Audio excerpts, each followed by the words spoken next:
What's up, all my beautiful people? Welcome back to my channel. So today we are going to be making the most requested video that I've had so far, how to make my bread that I made the other day, which I was very surprised that I got that many like reactions of like, how do I make this? And so here we have it. We're going to make freaking bread. So let me move my camera because we need to be able to see, right? Because that makes sense. It's not gonna work very well for me today, apparently. Maybe it will, I don't know.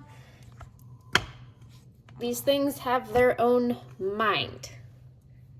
All right, so fix the camera angle a little bit more. All right, so what I have in here right now is 2 cups of warm water. The key word is warm. We do not want hot, we do not want cold, we want warm water. The reason being is because that is what's going to activate your yeast. Now, you're going to use 1 packet. Last time I used 2, and I think it was a little bit too dense, but you know what? Trial and error, okay? Trial and error. So, we got our 2 cups of warm water. We got our 1 packet of yeast. Isn't there like a thing where it's like eat or yeet or something? I don't know. All right. So we got that. And then we also need 3 tablespoons of sugar. Now I know you're like, oh my God, why are you putting sugar in bread?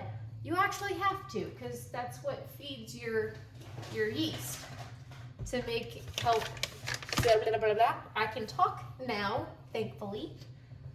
It's what helps make your yeast do the thing with the rising and the lifting and all that other fun jazz. And yeah, so, there's my sugar. I can find everything else but the one thing that I need at this point in time, which is accurate. The story of my life. All right, so I am going to add 3 tablespoons of sugar because you have to feed your yeast. Your yeast is hungry. It has to be fed.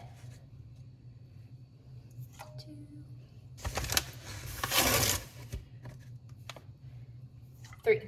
There's my 3 tablespoons of sugar. Now, you are done with your sugar.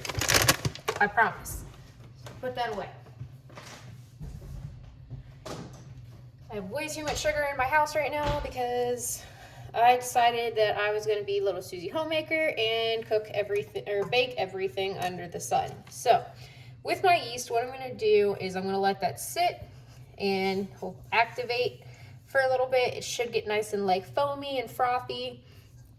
However, I will probably come back and show you what that looks like once it gets to that point. And if it isn't like that, then I'll have to probably restart it because my yeast will probably be dead if it doesn't look like that.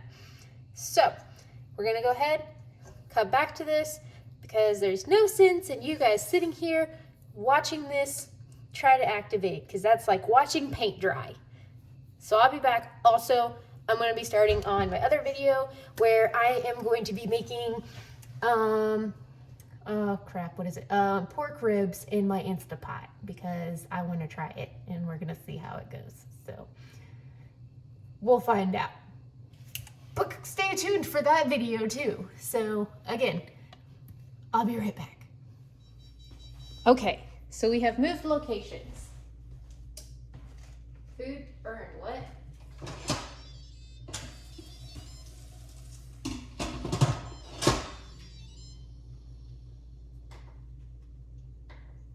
Just keep cooking.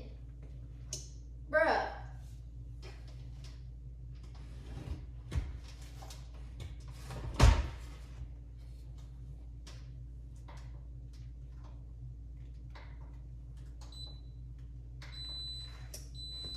Oh, goodness.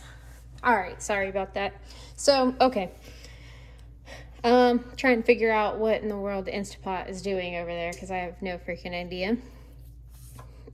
So my yeast was all nice and bubbly. I already turned this on before I actually remembered that I was supposed to move my camera over here. So yeah. So you don't get to see all the foamy goodness. So I added a tablespoon of oil. I just used olive oil into my my bowl. There we go. I know words. So next thing is I'm going to add a teaspoon and a half of, what's that stuff called? Salt. There we go. Bree's learning words now. All right. I'm just going to use a half teaspoon and add my salt in because it's probably good enough. So, moving on. Get my cup out. So, in this part, you're going to need then 5 1/4 cups of flour. So, I am going to get out my first cup of flour, all measured out, and then slowly turn this on and incorporate. I lied. I'm going to put some in first. And then I'm going to turn it on and slowly start to incorporate the flour with my yeast, water, and all that fun stuff. So, that way we don't make a giant mess like we did last time, because we learned the hard way when we were making banana bread that if you don't turn your mixer on low first, it creates a giant disaster. So that was fun. All right.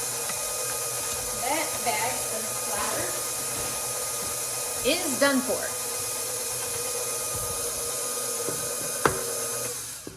Turn that off. Add my second thing of flour. I'm going to kind of turn it up because it's the dough hook.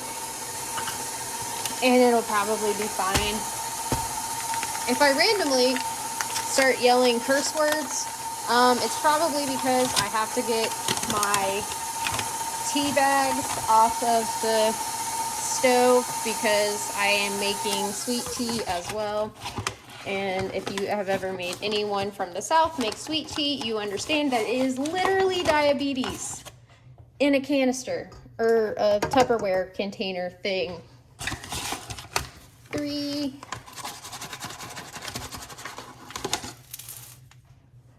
There's 4. I'm just gonna throw all this in there because I feel like I'm just gonna have to mix this all together. There's 5. Put that one aside. And 1/4 of a cup.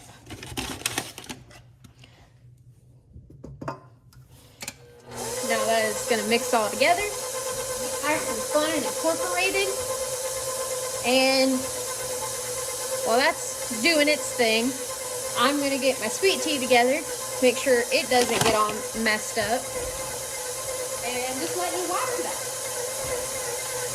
And just kind of talk in the background too, because you know what, whatever, it's fine.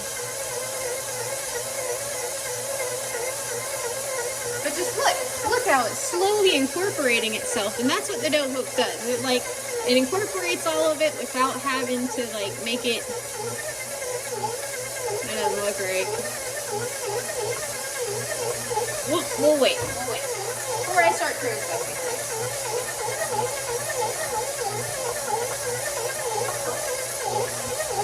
But anyway, it incorporates it without mixing it all together, and then you get stuff mixed everywhere and where it's not supposed to be mixed. You got a giant mess. It sounds like it's struggling right now. So I'm going to keep it pretty much at that, probably. Maybe add a little bit of butter to it to make it taste good. Give it a little bit of extra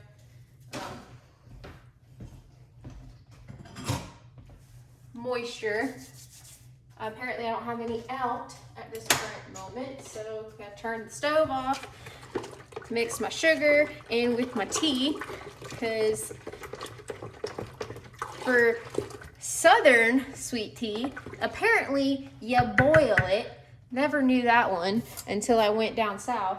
Found that one out the hard way, because I was arguing with a Southern woman about it, and needless to say, she won. So you just take a small like saucepan, fill it up with water, put it on the stove, put 8 like small tea bags in there, or 4 of the large ones, and then bring it to a boil. Put 1.5 cups or 2 cups of sugar into your pitcher, and then once that's done and you got your dense tea or strong tea, whatever you want to call it, I don't know, I can't use words right now, you're going to dilute it with water and fill up the rest of the pitcher with cold water. Like, who freaking knew? Okay, who freaking knew? So I am going to finish taking care of my tea, and then I am going to bring this bad boy out and probably knead it myself. Yeah, I need to add a little bit of, I'll add a little bit of butter into it first before I take it out, because it needs a little bit more moisture, because there's some parts where it's too dry and it's not, it doesn't have all the stuff mixed together down at the bottom. So I'm going to add a couple tablespoons of butter. Then again, I will be right back and we'll knead out this dough. All right, so I have my dough here, and I'm just going to try to work it together a little bit by kneading it. You don't want to knead it too much, because that'll make your bread too dense, and that won't taste good. But I went ahead and added some butter into here, floured my cooking area.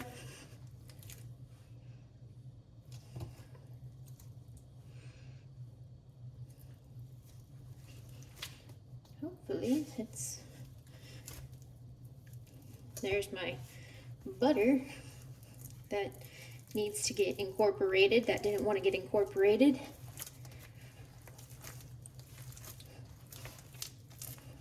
It's now making a mess everywhere. It's fine. We'll get it mixed in.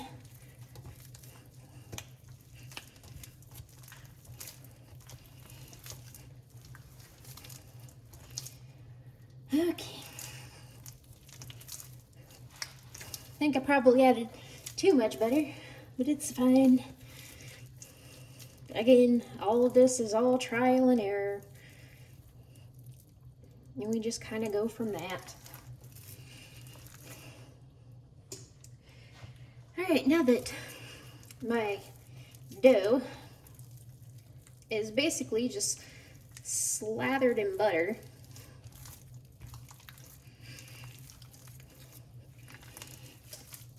all right, this is not working out the way that I thought it should, or the way that it did the last time. So, all right, I'm just gonna leave it at that. That's what we're dealing with. And I'm just gonna set it aside and let it rust, because it needs to rest for a little bit, because it's tired from getting a workout and all that fun stuff. And I'm tired from getting a workout from working my dough. Yeah, this is too dry.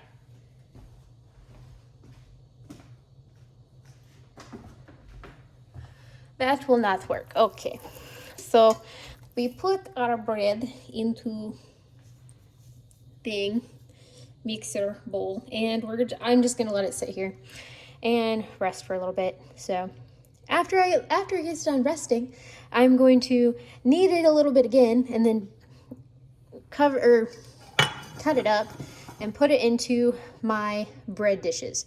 I think there should be enough for 2 loaves, so we're going to make 2 loaves, put it in there, and then hopefully it'll all be done by the time that everything else is done. So I'll be back.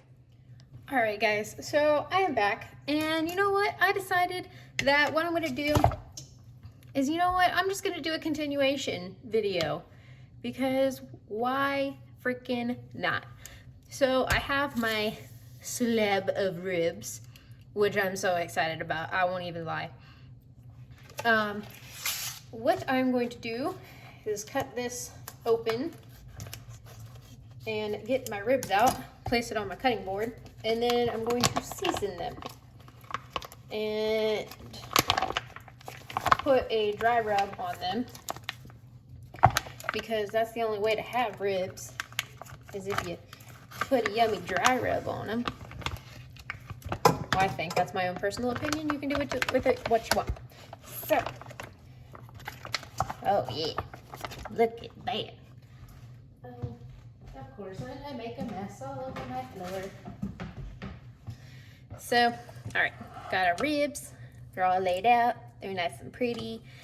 You got your front side, you got your back side, all that fun jazz. I'm gonna rinse my hands off because I got nasty freaking rib juice all over it.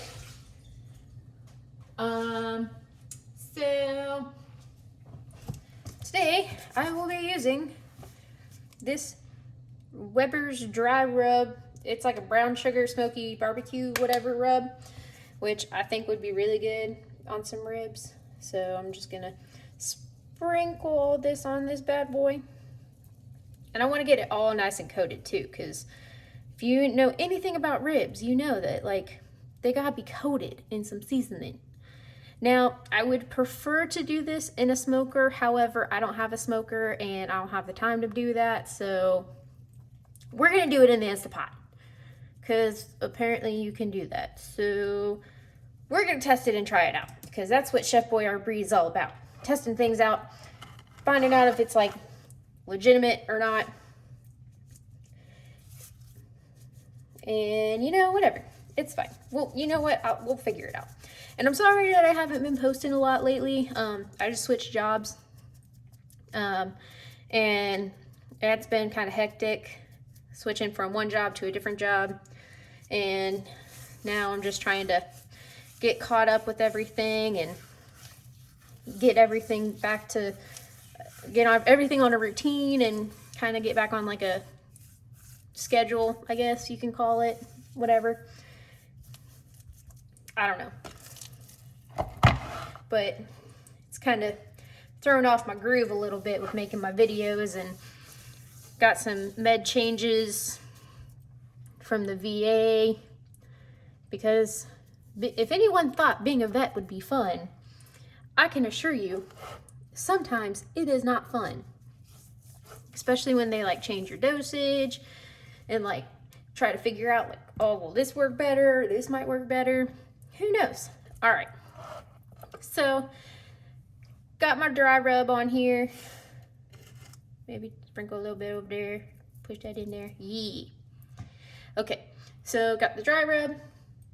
My yeast, it's not looking like it's foaming right now. However, I haven't really been focusing too much on it, so I'm gonna give it a little bit longer to get all nice and foamy and stuff. All right, gonna grab my thing for my Instapot, the inside, whatever. And then also, if any of you guys have an Instapot, you know that it comes with this handy dandy little cooking timetable thing. As far as venison goes, it is not on here, so that's why like that I have to play with it. But it says to cook your, this is pork, so there's a very important thing that I probably need to specify on. There are pork ribs and then there are beef ribs. Pork ribs are typically what people have. They don't normally, you normally don't have beef ribs. Beef ribs are a lot bigger, a lot like chunkier. They're probably about that long, and a slab is probably bigger than my cutting board. But our pork ribs are going to cook anywhere from 15 to 20 minutes per pound. I don't know how many pounds are here. I think that was something I probably should have paid attention to. ignore the fact that I have to get into the trash can to see how many pounds I have. 3 pounds. So I'm probably gonna cook it for 45 minutes.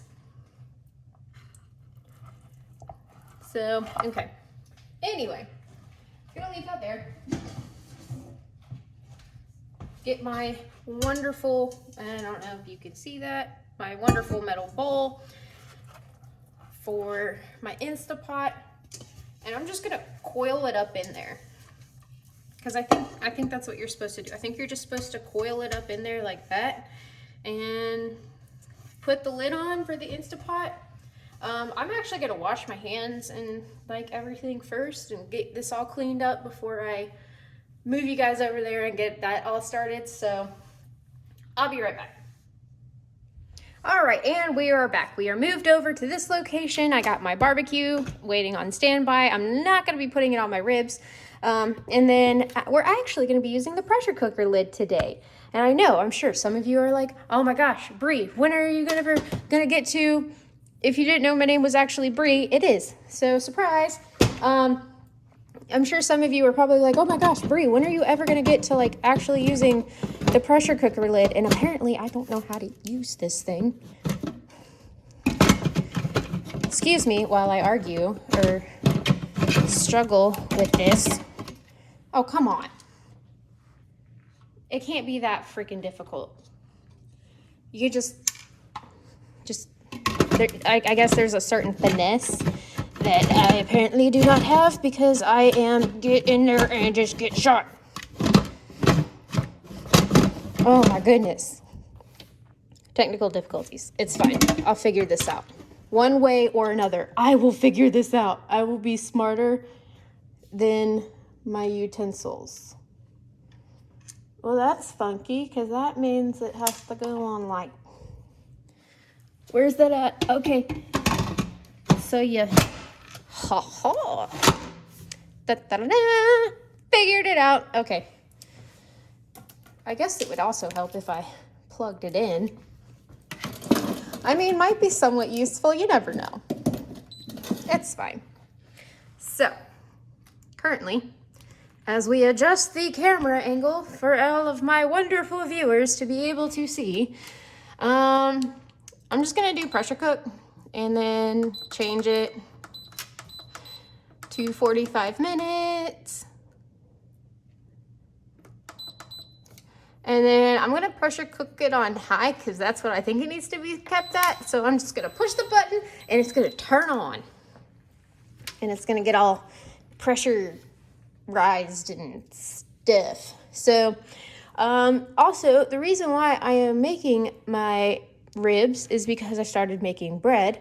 And with ribs, I think you should have bread, and you can either do garlic bread or you can do like whatever kind of bread, like the kind of bread that they have at Texas Roadhouse, which is, I don't know how they do it. They just make it taste like crack, you know, like, I don't know.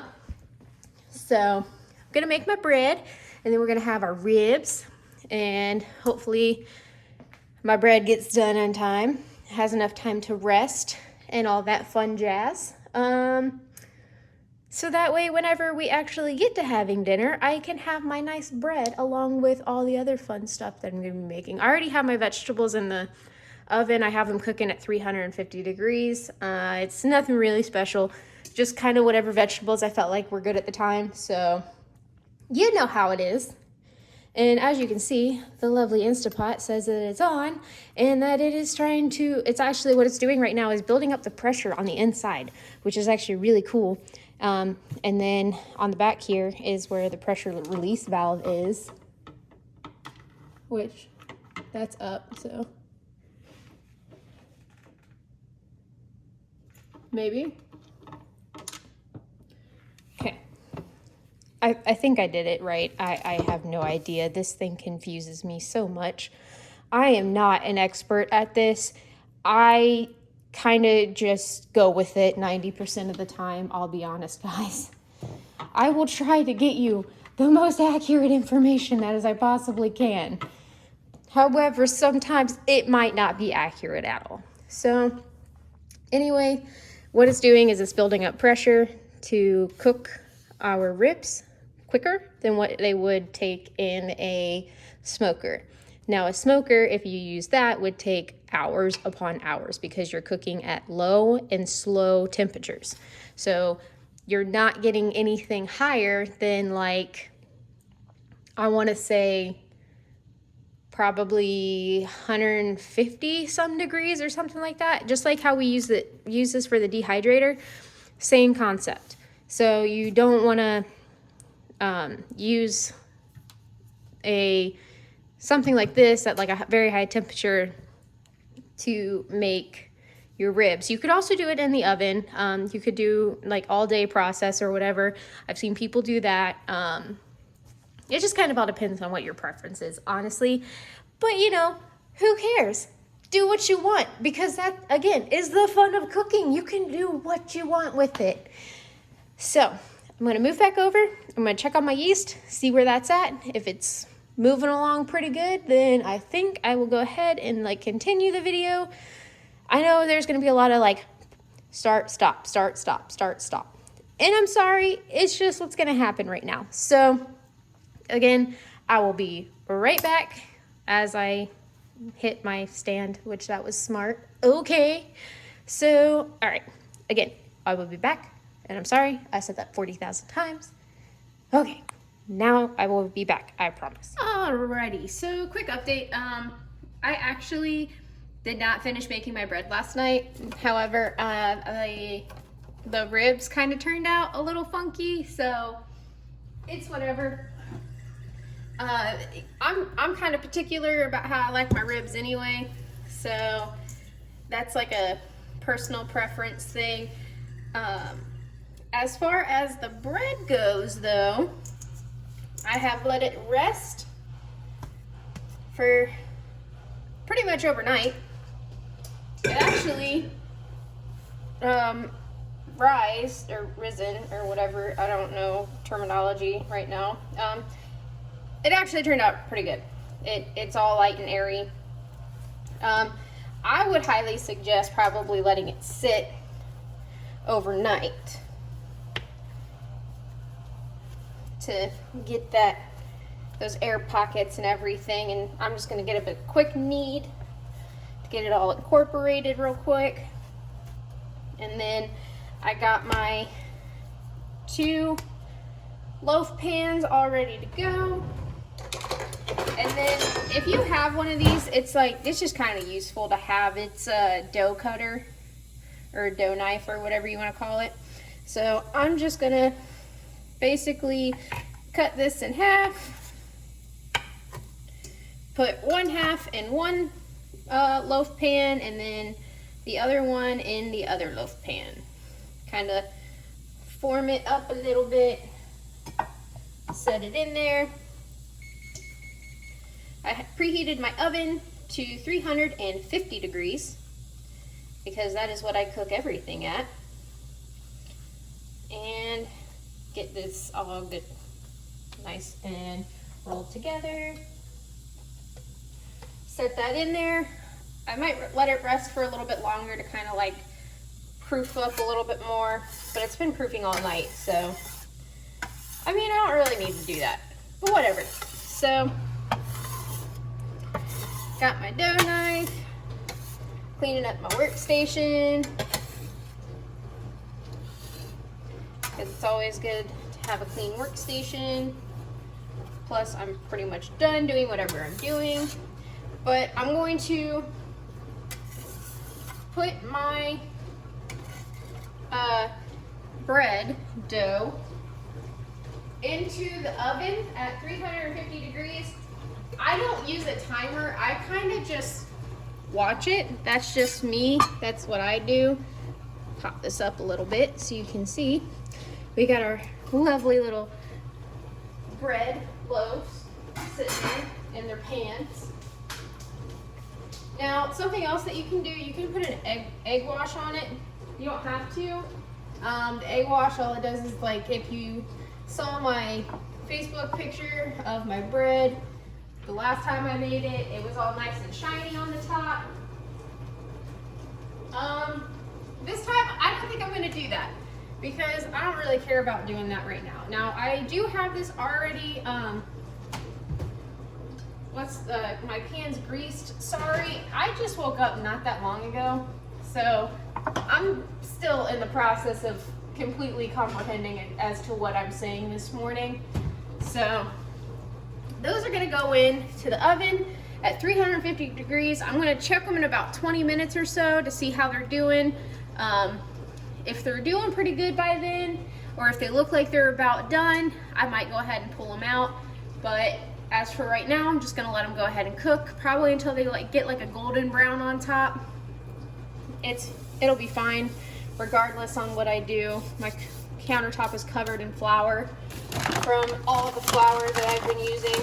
So once they're done, I will post a picture like I always do at the end of my video, showing all of you lovely people how this turned out. So thank you again, everyone, so much who has already liked and subscribed to my channel.